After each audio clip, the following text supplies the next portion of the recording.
Current affairs 20 से 25 जून के बीच के अंतर्राष्ट्रीय समाचार। वेनेजुएला में भीषण भूकंप 24 से 25 जून में 7.1 से 7.5 तीव्रता के दो बड़े भूकंप आए।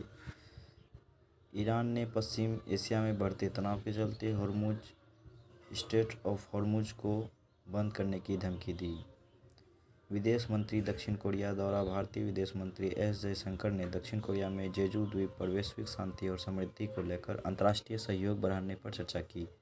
यूरोप में ओमेगा लू का प्रकोप। यूरोप के कई देशों में ओमेगा ब्लॉक के कारण रिकॉर्ड तोड़ गर्मी भयंकर लू चल रही है। सिंधु जल संधि पर भारत का रुख। भारत ने संयुक्त राष्ट्र मानवाधिकार परिषद UNHRC में सिंधु जल संधि को पुराना बताते हुए पाकिस्तान की आलोचना की। समुद्री नाकेबंदी को हटाना।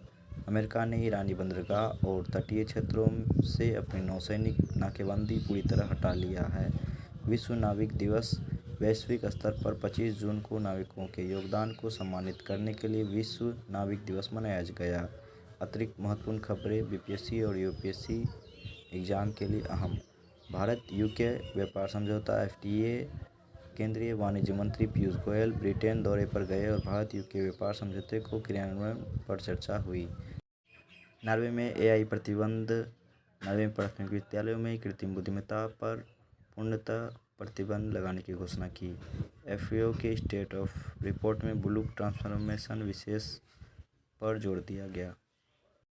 राष्ट्रीय समाचार 20 से 25 जून के बीच। PM किसान योजना 23वीं किस्त। प्रधानमंत्री मोदी ने लगभग 9 करोड़ किसानों के खातों में 18,880 करोड़ की 23वीं किस्त जारी की। अंतर्राष्ट्रीय योग दिवस 21 जून। देश भर में विभिन्न सामूहिक योग सत्रों के साथ अंतर्राष्ट्रीय योग दिवस मनाया गया। मानसून की भारी कमी। देश में जून का मानसून घाटा 40% को पार कर गया। अल नीनो के असर के कारण 75% हिस्से में सामान्य से कम बारिश दर्ज हुई।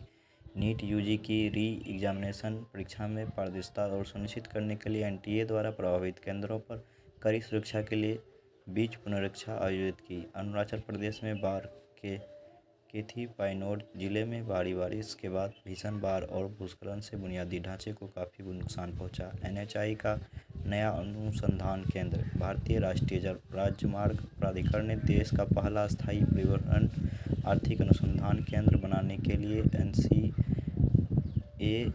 के साथ समझौता किया। स्कूल पाठ्यक्रम में बदलाव। राष्ट्रीय शिक्षा नीति NEP 2020 के तहत कक्षा 9 के पाठ्यक्रम में 1975 से 77 के आपातकाल विषय को शामिल किया। EPF सदस्यों के लिए बीमा कवर। कर्मचारी भविष्य निधि के खाताधारकों को अब बिना किसी अतिरिक्त शुल्क के 7 लाख तक जीवन बीमा कवर दिया जा रहा है। दिल्ली में बुलडोजर एक्शन। यमुना बाजार इलाके में यमुना जीरो जोन क्षेत्र से अतिक्रमण हटाने के लिए 300 से अधिक घरों को ध्वस्त करने की कार्रवाई शुरू हुई। सुप्रीम कोर्ट का फैसला। सुरक्षित फुटपाथ पर चलना अनुच्छेद 19 अनुच्छेद 21 के तहत मौलिक अधिकार माना जाएगा। 16 फिक्स्ड डोज कॉम्बिनेशन FDC दवाओं पर प्रतिबंध। स्वास्थ्य मंत्रालय ने 16 अवैज्ञानिक दवा संयोजनों पर प्रतिबंध लगाया। Money registration module MRM। गृह मंत्रालय ने साइबर धोखाधड़ी पीड़ितों की धन वापसी के लिए नया मॉड्यूल शुरू किया। राष्ट्रीय सांख्यिकी आयोग NSC सेवल चट्टोपाध्याय को राष्ट्रीय सांख्यिकी आयोग का नया अध्यक्ष नियुक्त किया गया। भारतीय वैश्विक अंतरिक्ष शक्ति। इस वर्ष भारतीय अंतरिक्ष अनुसंधान संगठन ISRO के एप्पल उपग्रह मिशन के 45 वर्ष पूरे हुए। Smart warehousing system. उपभोक्ता मामले खाद्य सार्वजनिक वितरण मंत्रालय ने विश्व की सबसे बड़ी स्मार्ट वेयर हाउसिंग प्रणाली शुरू की। भारत की आतंकवादी के प्रति जीरो टॉलरेंस नीति पर विशेष चर्चा हुई। करंट अफेयर्स 20 से 25 जून। बिहार विशेष समाचार। बिहार विशेष करंट अफेयर्स। बिहार में मानसून का प्रवेश। दक्षिण पश्चिम मानसून सीमा मोतिहारी तक पहुंच गई। मौसम विभाग IMD ने किशनगंज और पूर्णिया समेत 6 जिलों में भारी बारिश का अलर्ट जारी किया। भारत तिवारी एनकाउंटर मामला। इस कथित एनकाउंटर को लेकर ब्राह्मण समाज द्वारा CBI जांच की मांग की तेज हो गई, जिसके संबंध में अनुमंडल अधिकारी को ज्ञापन सौंपा गया। अटल कला भवन और बायोगैस नीति। राज्य में कला और संस्कृति के अटल कला भवनों के निर्माण में नई कंप्रेस्ड बायोगैस सीबीजी नीतियों को लेकर प्रशासनिक समीक्षा बैठक की गई। पेंशन वितरण के कड़े निर्देश। सरकार ने निर्देश दिए कि राज्य के 94 लाख से अधिक पेंशनधारियों के खाते में 1100 रुपया बिना किसी देरी के पहुँचे। जमीन मापी शुल्क दोगुना। राजस्व विभाग के नए आदेश के अनुसार बिहार भूमि मापी का सरकारी शुल्क दोगुना कर दिया गया है। ग्रामीणों को 125 दिन का रोजगार। 1 जुलाई से ग्रामीणों को 125 दिन की गारंटी रोजगार दिया जाएगा और काम पूरा होने के 3 दिनों के भीतर भुगतान होगा। दरभंगा में आयुष्मान केंद्र। दरभंगा जिले के हर पंचायत में स्थानीय लोगों के मुफ्त इलाज के लिए आयुष्मान केंद्र स्थापित किए जाएंगे। गोपालगंज में नया निवेश। गोपालगंज जिले में 20 करोड़ के नए औद्योगिक निवेश को मंजूरी दी गई, जिससे लगभग 300 लोगों को रोजगार मिलेगा। अतिरिक्त महत्वपूर्ण खबरें।